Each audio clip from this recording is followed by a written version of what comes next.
Hey, how's it going, guys? It is Mr. Gothic Man DT coming at you with another video. This is a horror movie review. The movie we are reviewing this time is Edge of the Axe. Is it any good? Well, if you're looking to be entertained, it can do that, but it's going to require a lot of sustenance. Sorry, I mean a lot of support. I get that confused. For me, it's sustenance. For others, it might be support to enhance it. Is this good? It is so not good, so bad that the director has come out to even say this is not his good work. This is not something he would recommend. Straight up, it's a slasher flick. It is a slasher flick. As you can tell, Edge of the Axe, even by name, sounds like, okay, it's going to be a Michael Myers with an axe. And it is a Michael Myers with an axe. That's what the movie is about. Now, the thing that sets this movie apart from other slashers is that there's also a kind of detective element to it, like a mystery of who done it. Now, some slashers kind of do this at times, like Scream, but others just kind of skip on that entirely, like usually Halloween. You know, they don't really have they know who did it, and they're running away from them. This is there's a maniac on the loose that's causing these bodies to appear. Someone's doing it. They don't know who. Now you know that there's a guy with a mask, and he appears to be a tall guy, a big guy with a mask, and those things are important. Tall, big in size, those are important. You see, I don't want to spoil it in case you're curious, in case you're interested. It's it is one of those movies where you will be kind of surprised, but then like, how in the world, like, that doesn't make any sense. There weren't any signals of that. There weren't any hints, and that switch, that shifting of expectations is seems to be just a thing of that the writer thought to be cute, but would never pan out in real life. You'll see it. You'll see it. This movie is a great example of how not to do a lot of things. Like, if you want to be entertained, if you're entertained by watching people poorly hit on ladies, and it work because it's written for it to work, but clearly it would never work in real life, this is great for that.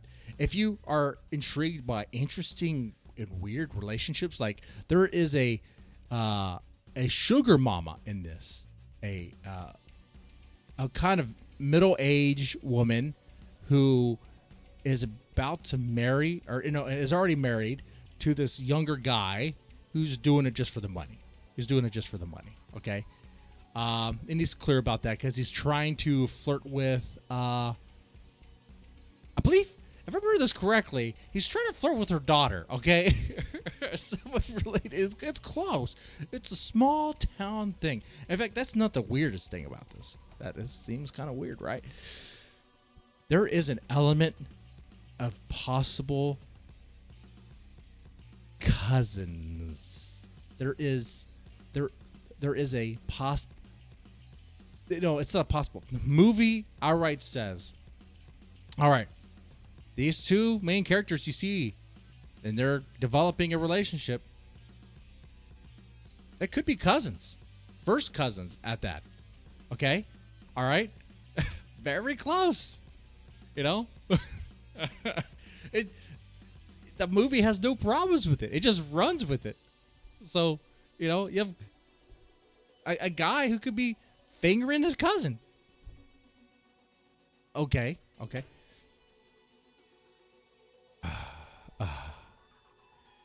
It is entertaining for the wrong reasons.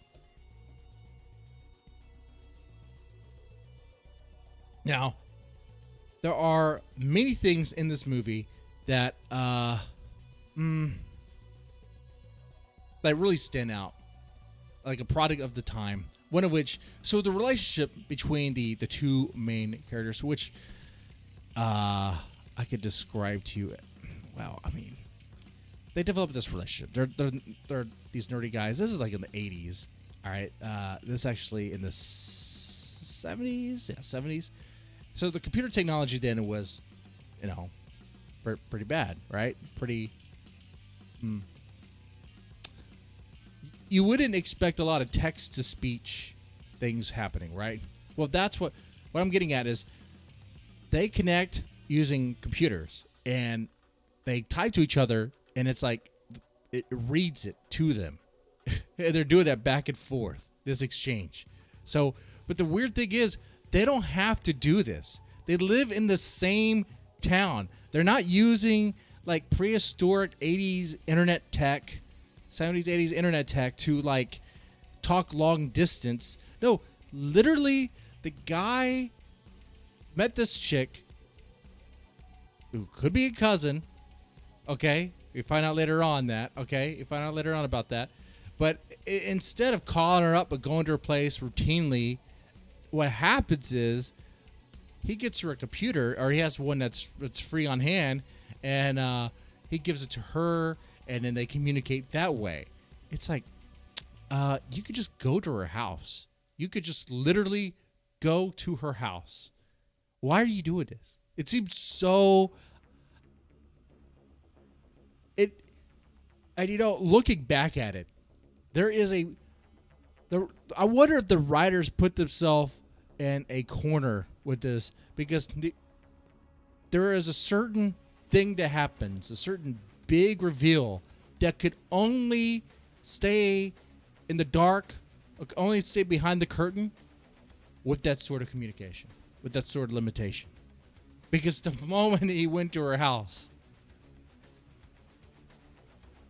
I said a little too much. But yeah, man, Edge of the Axe, is it any good? You're gonna need some tall boys for this one, like a 6-pack of tall boys. Okay, y'all take it easy.